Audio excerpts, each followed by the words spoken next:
जय हिंद साथियों, मैं अपने इस वीडियो में आपका पुनः स्वागत करता हूं। दोस्तों, आज हम लोग बात करेंगे धारावाही चालक तार के कारण चुंबकीय क्षेत्र या इसी को कहते हैं बायो सेवर्ट का नियम। तो बेसिकली यहाँ पे बायो और सेवर्ट ये दो अलग अलग वैज्ञानिकों का नाम है। इन्होंने कुछ नियम दिया था, यानी कहने का अर्थ ये कि जब किसी तार के अंदर करंट फ्लो करेगी तो उसके चारों तरफ चुंबकीय क्षेत्र बनेगा।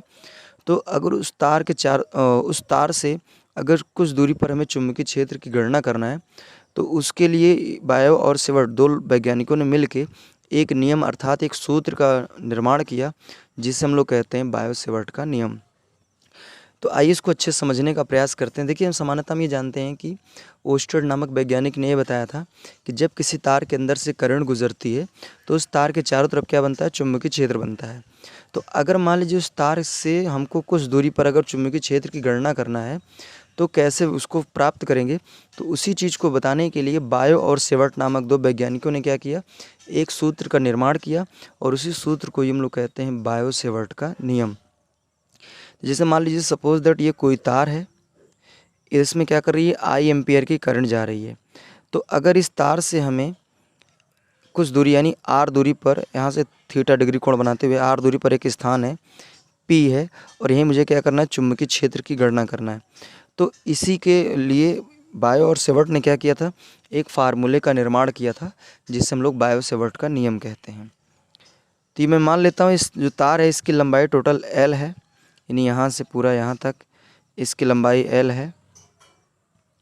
अब हाँ, एक चीज़ आपको ये बता देते हैं कि जो बायो सेवर्ट का नियम होता है इसमें क्या होता है कि इससे हम पूरे संपूर्ण तार के कारण यहाँ पे चुंबकीय क्षेत्र नहीं बता सकते। हम क्या कर सकते हैं कि इस तार में कहीं मतलब छोटे हिस्से यानी बहुत ही छोटे हिस्से से हम चुंबकीय क्षेत्र को बता सकते हैं। यानी कहने का मेरा मतलब ये है कि अगर जैसे तार बहुत ज़्यादा बड़ा है तो उस पूरे तार के कारण अगर पूछा जाए यहाँ पे चुंबकीय क्षेत्र क्या होगा, तो बायो सेवर्ट के नियम से हम नहीं बता सकते हैं। इस तार के छोटे हिस्से से यानी बहुत ही अगर छोटा हिस्सा, अल्प हिस्सा लें तो उसके कारण यहाँ पे कितना चुंबकीय क्षेत्र बनेगा, तो उसी चीज़ को पता कर सकते हैं बायो सेवर्ट के नियम से। तो देखिए, यहाँ पे एक आपको चालक तार बनाना है, इसमें करंट फ्लो कराना है आई, और यहाँ पे एक तार का छोटा हिस्सा डेल्टा एल लेना है और यहाँ से थीटा डिग्री कोण बना के आर दूरी पर एक स्थान पी है और जहाँ हमें क्या करना है, चुंबकीय क्षेत्र की गणना करना है। तो इसमें इस डेरिवेशन में यानी इस सूत्र के निगमन में बायो और सेवर्ट ने बेसिकली चार चीज़ों को एज्यूम किया, यानी चार चीज़ों को उन्होंने कल्पना किया। उन्होंने ये कल्पना किया कि अगर जैसे मान लीजिए यहाँ पे जो चुंबकीय क्षेत्र होता है, चुंबकीय क्षेत्र वो क्या होगा, धारा के समानुपाती होगा। यानी कहने का अर्थ ये है कि अगर इस तार के अंदर जितनी ज़्यादा करंट जाएगी तो तार से चुंबकीय क्षेत्र उतना ज़्यादा प्रबल होगा। इन्होंने एज्यूम किया। जैसे आप एग्जांपल में समझिए, जैसे आपके गांव में अगर 11,000 की सप्लाई गई है बिजली, तो अगर उस खंभे पे कोई आदमी खड़ा होगा, खंभे पे चढ़ेगा तो क्या करेगा, वो तार खींच लेगा अपनी ओर। उसी तरह अगर मान लीजिए वो खींचेगा ही, लेकिन उतना ताकत से नहीं खींचेगा। लेकिन जो बड़े बड़े टावर होते हैं जिसमें 1,32,000 2,20,000 की बिजलियाँ जाती हैं, अगर हम उस पर चढ़ जाएंगे तो उसमें क्या होगा, बहुत ही तेज़ी से खींचेगा। ऐसा क्यों होगा, क्योंकि उसमें करंट ज़्यादा होती है, जिस वजह से उसका चुंबकीय क्षेत्र ज़्यादा प्रबल होता है और यही कारण है कि वो बहुत ही तेज़ी से खींच लेता है। तो इसमें इन्होंने ये एज्यूम किया कि जो अगर चुंबकीय क्षेत्र जो होगा वो जितनी ज़्यादा करंट रहेगी उसकी क्या होगा, समानुपाती, यानी करंट ज़्यादा होने से चुंबकीय क्षेत्र ज़्यादा होगा। तो इन्होंने पहला निष्कर्ष ये निकाला। दूसरा निष्कर्ष उन्होंने ये निकाला कि लंबाई जितनी ज़्यादा होगी चुंबकीय क्षेत्र उतना ज़्यादा होगा। तो इन्होंने एक निष्कर्ष और निकाला कि जो चुंबकीय क्षेत्र होगा वो लंबाई के समानुपाती होगा। तीसरा नंबर उन्होंने ये निष्कर्ष निकाला कि दूरी बढ़ने से क्या होता है कि किसी भी चीज़ की, जैसे किसी चीज़ पे अगर आप बल लगा रहे हैं तो दूरी बढ़ने से क्या होता है, बल का मान घट जाता है। तो इन्होंने ये पाया कि चुंबकीय क्षेत्र जो होता है वो दूरी के वर्ग के व्युत्क्रमानुपाती होता है। अर्थात अगर दूरी हम 1 गुना बढ़ाते हैं तो चुंबकीय क्षेत्र 2 गुना कम हो जाता है। इसको हम समीकरण नंबर क्या करते हैं, 3 दे देते हैं। और चौथा चीज़ इन्होंने ये ज्यूम किया कि यहाँ पे जहाँ हमें चुंबकीय क्षेत्र की गणना करना है वहाँ से चालक तार के बीच बना जो कोण है उनकी जा के क्या होता है, समानुपाती। जा मतलब साइन, तो साइन के समानुपाती होता है। तो ये बेसिकली बायो और सेवर्ट ने ये चार बातों को एज्यूम किया। अब इनको क्या किया, सारे समीकरणों को एक जगह मर्ज करा दिया, सभी समीकरणों को क्या किया, समीकरणों को सम्मिलित करा दिया, मर्ज करा दिया। तो यहाँ से b बराबर एक संबंध बना, b समानुपाती I into delta L sine theta बटे आर स्क्वायर। यानी कहने का अर्थ ये कि यहाँ पे जो b के सामने थे वो ऊपर आ गए और जो b के नीचे में था वो नीचे आ गया। अब समानुपाती का चिन्ह हटाते हैं तो एक नियतांक लिखते हैं और यहाँ पर वो नियतांक हो जाएगा म्यू नॉट बटे 4 पाई और यहाँ हो जाएगा आई डेल्टा एल साइन थीटा बटे आर स्क्वायर। तो अगर पूछा जाए यहाँ पे b क्या है, तो b है तार के कारण, तार से अल्प लंबाई के कारण चुंबकीय क्षेत्र है। म्यू नॉट 4 पाई ये एक नियतांक है और यहाँ पर अगर बात करें म्यू नॉट का मान क्या होता है, तो ये निर्वात में चुंबकशीलता होती है।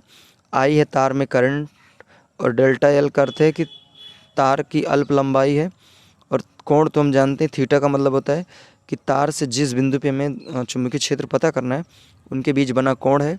और अगर बात करें आर की, तो आर चालक तार से जहाँ पे हमें चुंबकीय क्षेत्र की गणना करना है वहाँ की दूरी होती है। तो उम्मीद करूँगा दोस्तों यहाँ तक बातें आपको कन्फर्मली समझ में आ गई होगी। तो यही है दोस्तों व्हीटस्टोन करें, यही है बायो-सेवर्ट का नियम।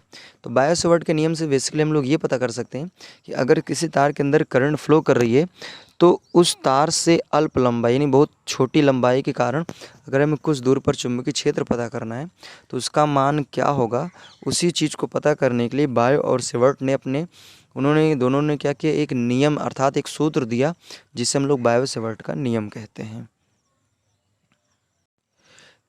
कभी कभी क्या होता है कि जो ये म्यू नॉट है, म्यू नॉट कभी कभी मात्रक, आंकिक मान और बीमा इसकी पूछ लेता है। तो अगर बात करें म्यू नॉट का आंकिक मान, तो म्यू नॉट बराबर होता है 4 pi into 10⁻⁻7 newton upon metre square. Sorry यहाँ पे एम्पियर मीटर नहीं होगा, एम्पियर स्क्वायर होगा, न्यूटन अपॉन एम्पियर स्क्वायर होता है। ठीक है, तो ये म्यू नॉट का आंकिक मान होता है। और अगर जैसे म्यू नॉट, अगर यहाँ पे पाई का मान 3.14 रख के अगर 4 से गुणा कर देते हैं तो इसका मान आ जाता है 12.56 गुणे 10 के घाते -7 न्यूटन अपॉन एम्पियर स्क्वायर। तो कहीं कहीं आपको अगर आवश्यकता पड़ेगी तो म्यू नॉट की जगह 4 पाई गुणे 10 घाते -7 लिख सकते हैं और आवश्यकता पड़ती है तो म्यू नॉट की जगह पे 12.56 गुणे 10 घाते -7 लिख सकते हैं। अगर बात करें म्यू नॉट का मात्रक, तो म्यू नॉट का मात्रक हम जानते हैं न्यूटन अपॉन एम्पियर स्क्वायर होता है। अगर बात करें म्यू नॉट की बीमा की, तो म्यू नॉट की बीमा कैसे निकालेंगे, तो यहाँ पे देखिए न्यूटन जो है बल का मात्रक होता है, बल की बीमा हम जानते हैं MLT-2 होता है अपॉन एम्पियर, यानी विद्युत धारा की बीमा कैपिटल A ही होता है। तो यहाँ स्क्वायर कर देंगे, ऊपर जाएगा तो फाइनली इसकी जो बीमा आ जाएगी, इसकी बीमा हो जाएगी MLT-2 और ये ऊपर जाएगा तो A⁻²। तो ये इसकी फाइनली क्या हो गई, बीमा। तो ध्यान देना कि म्यू नॉट जो है ये निर्वात में चुंबकशीलता है और इसका आंकिक मान ये होता है और इसका मात्रक ये होता है और इसकी अगर बात करें बीमा की तो इसका बीमा ये होता है। तो कभी कभी एग्ज़ाम में ये भी चीज़ें पूछ ली जाती हैं, तो आपको हर चीज़ के लिए तैयार रहना है। तो दोस्तों आप हमको इंस्टाग्राम और फेसबुक में फॉलो कर सकते हैं, लिंक जो हमने डिस्क्रिप्शन बॉक्स में दे रखा है वहाँ पर जाके फॉलो कर सकते हैं। अब दोस्तों में दीजिए इजाज़त, इसी तरह मिलेंगे हम लोग अगली वीडियो में, तब तक के लिए जय हिंद, वंदे मातरम।